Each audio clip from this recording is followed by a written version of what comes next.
نحمدہ نصلی علی رسولہ الکریم اما بعد فاعوذ باللہ من الشیطان الرجیم بسم اللہ الرحمن الرحیم۔ میں ہوں محمد راشد حبیب، اور آج کی اس نشست میں ہم بات کریں گے کہ کلمہ پڑھنے والے کلمہ گو خوار کیوں ہیں، پریشان کیوں ہیں، ان کی دنیا میں عزت کیوں نہیں ہے، جبکہ اللہ تبارک و تعالیٰ نے مسلمانوں سے یعنی کلمہ پڑھنے والوں سے ان کی عزت کا وعدہ کیا ہے کہ دنیا اور آخرت میں عزت ہوگی۔ تو اب سوال یہ پیدا ہوتا ہے کہ ہم کلمہ پڑھنے کے باوجود بھی نہ پھلتے ہیں نہ پھولتے ہیں۔ تو اس کا جواب میرے ذمہ ہے اور میں جواب دوں گا، بشرط یہ کہ آپ میں سے کوئی میرے جواب پر برا نہ مانے، بلکہ اپنے دل سے پوچھے کہ میرا جواب واقع صحیح ہے یا نہیں۔ اول تو آپ کا یہ کہنا غلط ہے کہ آپ کلمہ طیبہ کو مانتے ہیں اور پھر بھی نہ پھلتے ہیں نہ پھولتے ہیں۔ کلمہ طیبہ کو ماننے کے معنی زبان سے کلمہ پڑھنے کے نہیں ہیں، اس کے معنی دل سے ماننے کے ہیں، اور اس طرح ماننے کے ہیں کہ اس کے خلاف کوئی عقیدہ آپ کے ذہن میں نہ رہے، آپ کے دل میں نہ رہے، اور آپ اس کے خلاف کوئی بھی کام نہ کر سکیں۔ میرے بھائیوں، خدا را مجھے بتاؤ، کیا تمہارا حقیقت میں یہی حال نہیں ہے؟ کیا سینکڑوں ایسے مشرکانہ اور کافرانہ خیال تم میں نہیں پھلتے پھولتے جو کلمہ طیبہ کے بالکل خلاف ہیں؟ کیا مسلمان کا سر خدا کے سوا دوسروں کے آگے نہیں جھک رہا؟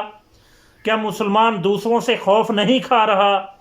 کیا وہ دوسروں کی مدد پر بھروسہ نہیں کر رہا؟ کیا وہ دوسروں کو رازق نہیں سمجھ رہا؟ کیا وہ خدا کے قانون کو چھوڑ کر دوسروں کے قانون کی خوشی خوشی پیروی نہیں کر رہا؟ کیا اپنے آپ کو مسلمان کہلانے والے عدالتوں میں جا کر یہ صاف صاف نہیں کہتے کہ ہم شرع کو نہیں مانتے بلکہ رسم و رواج کو مانتے ہیں؟ کیا تم میں سے ایسے لوگ موجود نہیں ہیں جن کو دنیاوی فائدوں کے لیے خدا کے قانون کی کسی دفعہ کو توڑنے میں ذرا بھر بھی تأمل نہیں ہوتا؟ کیا تم میں وہ لوگ موجود نہیں ہیں جن کو کفار کے غضب کا ڈر ہے مگر خدا کے غضب کا ڈر نہیں، جو کفار کی نظر عنایت حاصل کرنے کے لیے سب کچھ کرتے جاتے ہیں اور کرنے پر تیار ہو جاتے ہیں مگر خدا کی نظر عنایت حاصل کرنے کے لیے کچھ نہیں کرتے؟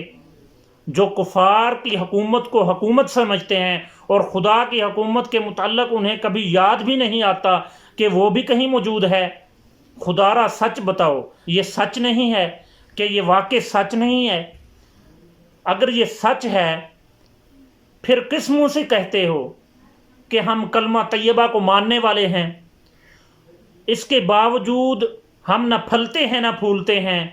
پہلے سچے دل سے ایمان تو لاؤ اور کلمہ طیبہ کے مطابق زندگی اختیار تو کرو، پھر اگر وہ درخت نہ پیدا ہو جو زمین میں گہری جڑوں کے ساتھ جمنے والا اور آسمان تک چھا جانے والا ہے، تو معاذ اللہ اپنے خدا کو جھوٹا سمجھ لینا کہ اس نے تمہیں غلط بات کا اطمینان دلایا ہے۔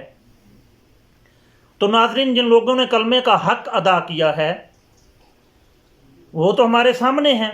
ہمارے ہمسایہ ملک میں دیکھ لیں آپ، افغانستان میں خراسان والوں نے کلمے کا صحیح حق ادا کیا، دنیا میں ان کی عزت بھی ہوئی اور دنیا نے ان کے آگے گھٹنے بھی ٹیکے۔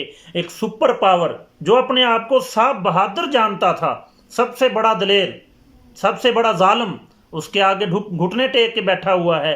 نیٹو کی افواج کا جتھا، تقریباً تمام کفار ممالک اس کے ساتھ، پھر بھی کلمہ پڑھنے والے سب سے آگے رہے اور سبقت لے گئے۔ ہاں، ان لوگوں نے پڑھا تھا دل سے کلمہ، وہ دل سے کلمہ پڑھا، پڑھنے کے بعد وہ ان سب کے اوپر سبقت لے گئے۔ تو ناظرین، ان کلمہ پڑھنے والوں نے کفار کے اس جتھے کو ایسے بھگایا جیسے صحابہ کرام نے رومیوں اور فارسیوں کو بھگایا تھا، جیسے جنگ بدر میں صحابہ نے کفار مکہ کو بھگایا تھا۔ تو ناظرین، آج ہی ہم اپنی زندگی کو کلمے کے مطابق کر لیں تو انشاءاللہ ہم دنیا اور آخرت میں کامیاب ہو جائیں گے۔